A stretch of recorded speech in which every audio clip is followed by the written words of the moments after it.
시청자 여러분 안녕하십니까? 계속해서 대구 경북 소식 전해드리겠습니다. 국방부가 사드 배치 장소로 성주군이 요청한 제3 후보지에 검토에 들어갔습니다. 하지만 김천 지역의 반발과 고려해야 할 변수가 많아 최종 후보지 결정까지는 많은 어려움이 예상됩니다.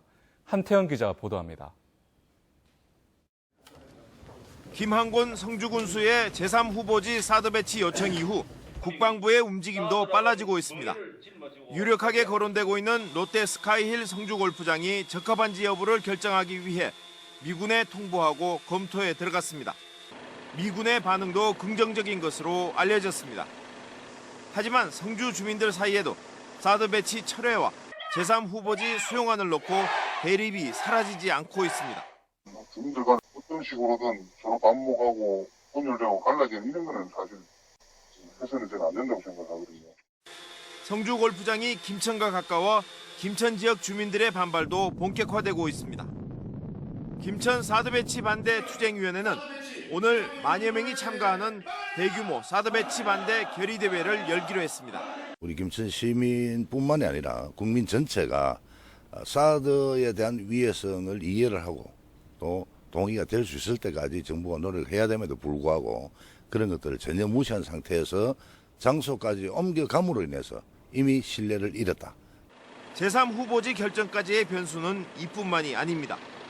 성주 골프장은 성산포대와 달리 사유지여서 터를 매배하는 부담이 있고 국회 비준동의 여부도 논란의 대상입니다.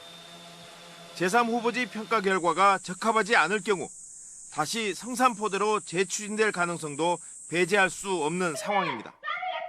성주군의 제3 후보지 요청 뒤에도 반발과 논란이 계속되면서 최종 후보지 결정까지 험난한 길이 예상됩니다. MBC 뉴스 한태현입니다. 오늘 아침 대구와 경북 지역은 구름 많은 날씨를 보이는 가운데 낮에는 폭염이 계속되겠습니다. 아침 최저기온은 대구 22.1도, 경북은 안동 21.6, 구미 23, 포항 24도 등으로 밤새 열대야 현상이 나타난 곳이 한 곳도 없었습니다. 하지만 낮 최고 기온은 대구 33도, 경북은 울진 28, 영천 32, 군위 7곡 의성은 35도까지 올라가는 등 폭염이 이어지겠습니다. 폭염의 기세는 내일까지 이어지다 모레쯤 비가 내리면서 조금 주춤해질 것으로 보입니다. 각급 학교가 속속 개학하는 가운데 폭염이 계속되면서 대구시 교육청은 학교 온도를 26도에서 25도로 조정해 운영하기로 했습니다. 학생들의 등교 시간부터 하교 시간까지 교실 온도를 25도로 유지해 교육 활동에 지장이 없도록 한다는 방침입니다.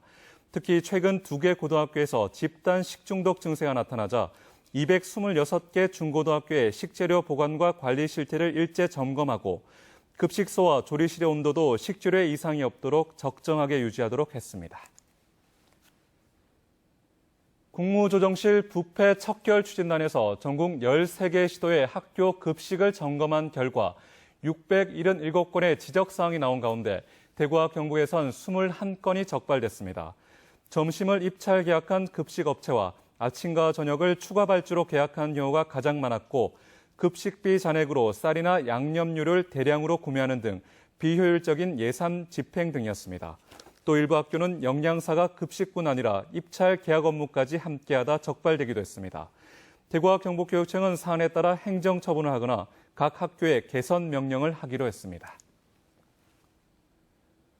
경상북도가 이번 폭염과 가뭄으로 피해를 입은 농작물 면적을 자체 집계한 결과 고추, 콩 등 밭작물이 1,483헥타르, 사과, 포도 등 과수가 361헥타르인 것으로 나타났습니다. 이는 경북 전체 농작물 재배 면적 24만 2천여 헥타르의 0.75% 수준으로 아직 우려할 수준은 아니지만 당분간 비가 내리지 않을 것으로 보여 피해 면적은 더 늘어날 것으로 보입니다. 경상북도는 농업재해대책상황실에 폭염과 가뭄대책 대응팀을 구성해 운영하고 있으며 농림축산식품부의 국비 지원을 받을 수 있도록 전 시군을 대상으로 농작물 피해 정밀 조사를 추진할 계획입니다. 경상북도는 오늘부터 한 달 동안 도내 모든 장애인을 대상으로 취약계층 장애인 특별조사를 실시합니다. 이번 조사는 인권 침해를 당할 가능성이 높은 지적장애인, 자폐성 장애인에 중점을 두고 전화와 면담 조사를 하며 읍면 동사무소에는 장애인 인권 침해 의심 사례 신고 센터를 운영합니다.